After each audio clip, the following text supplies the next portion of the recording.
Good morning, everyone. Today is what I call hangar day. If you're going to own one of these aircraft, whether it's experimental or certified, you have to spend regular time with them. So we're down in Lewisburg, Tennessee now. We just moved down there to a new hangar. We're not completely moved in yet, but we're going to go finish doing that up today. Then we're going to do a wash job, organize the hangar some more, and shoot some more video. So let's go. Lewisburg, Tennessee is a small town located just south of Franklin, about 30 minutes drive from my home. Thankfully, it's all interstate, so I can set the cruise control, sit back, and enjoy the morning drive. Lewisburg is rich in Civil War history, and for the most part, still a very agrarian town. The airport itself is surrounded by small family farms, as well as a few subdivisions, all of which you can see on approach or departure from either end of the runway. Beyond that are the gentle rolling hills of Tennessee, which in most cases stay very green all spring and summer long. Lewisburg Airport, Kilo Lima Uniform Golf, has a 5,000-foot by 100-foot runway, and the asphalt is in good condition.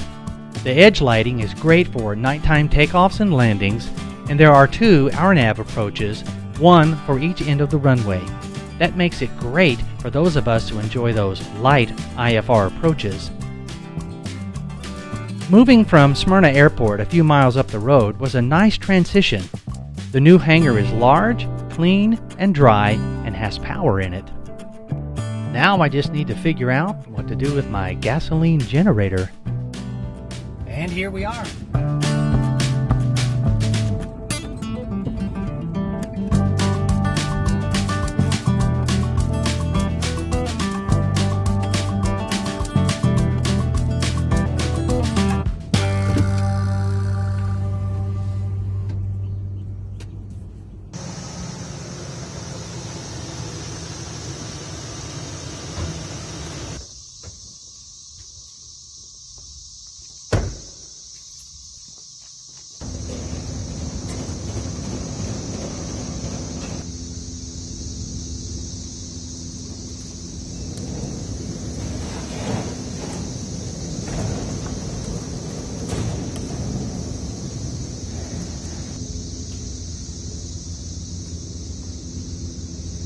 All right, well, you can see that I haven't really moved into the hangar all the way. I'll tilt down here and let you see.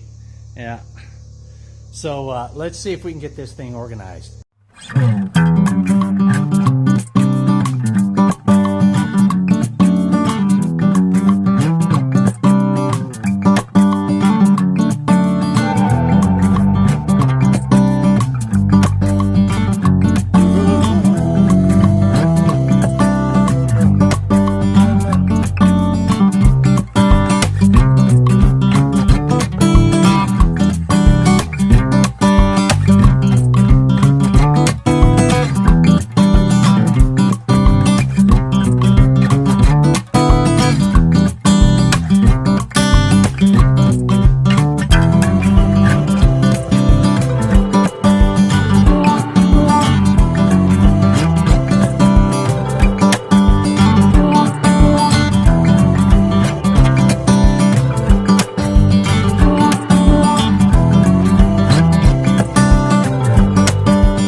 Okay, not perfect, but better. And that'll get us started.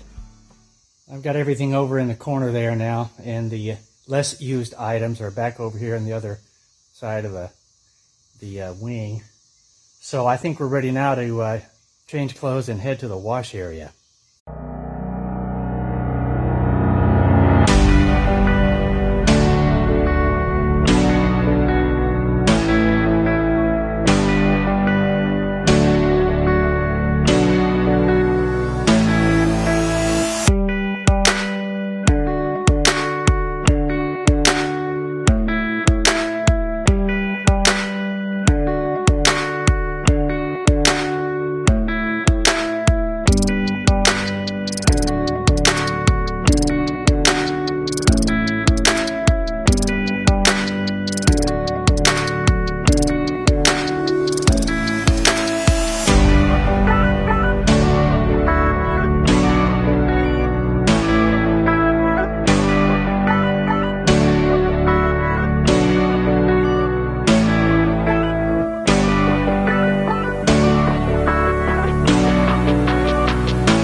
WindDancer is an RB-7 kit aircraft.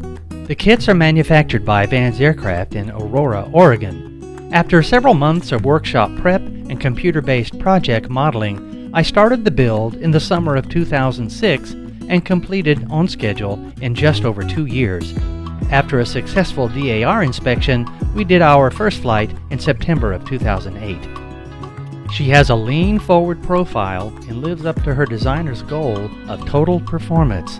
She has clean lines and a shorter wingspan than most, enabling better roll rates and a nice vertical stabilizer for that extra crosswind handling and spin recovery.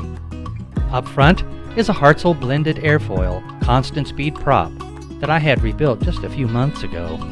The power plant is a fuel-injected Lycoming XIO 360 M1B. I removed the mags and installed twin Lightspeed electronic ignitions, so she's an all-electric aircraft. There's a triple redundancy system for powering the independent ignition modules. She really will climb at 2,000 feet per minute and does have a top speed of 200 miles per hour. My preferred cruise is around 140 to 150 knots, depending on winds of course, at around 8 to 9 gallons per hour. Inside is a Dynon Skyview, a very clean Dynon Com1 system, a Garmin G5, a trusty Garmin 496, 340 audio panel, and an SL30 Navcom for those occasional VOR and ILS approaches. The TrueTrack autopilot is dual-axis, GPS guided, and sources from either the Skyview or the 496. She's incredibly fun to fly and very responsive due to the internal push-pull tubes, which means you can literally fly with your fingertips if you want to. At 1,150 hours, she's looking better than ever. Thanks for coming along for Hangar Day. I'm sure there will be many more to come. I'm Christopher Carter, and you've been watching Tennessee Aero.